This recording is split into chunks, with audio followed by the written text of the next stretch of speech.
Welcome to Samba Samba. Enjoy the video. You start by making sure the phone has enough battery and is unlocked. This prevents interruptions. Once done, close any apps that might hold a USB connection and remove OTG storage if attached.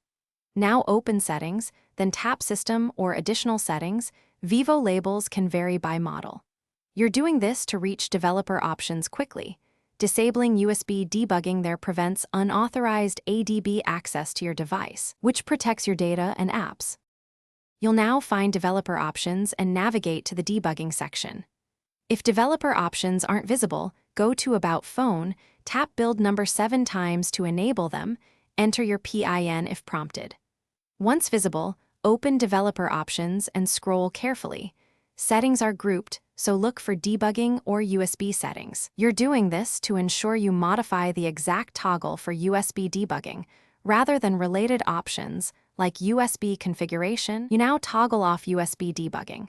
Tap the switch and confirm any prompt asking to revoke ADB authorizations. This removes previously authorized computers. Make sure the switch shows off, then disconnect any cable. If the phone still behaves as if debugging is active, reboot the device to apply changes fully. Troubleshooting tip: if ADB still connects, recheck developer options for a secondary USB debugging entry and revoke authorizations. Also verify the USB mode is set to charging only versus file transfer.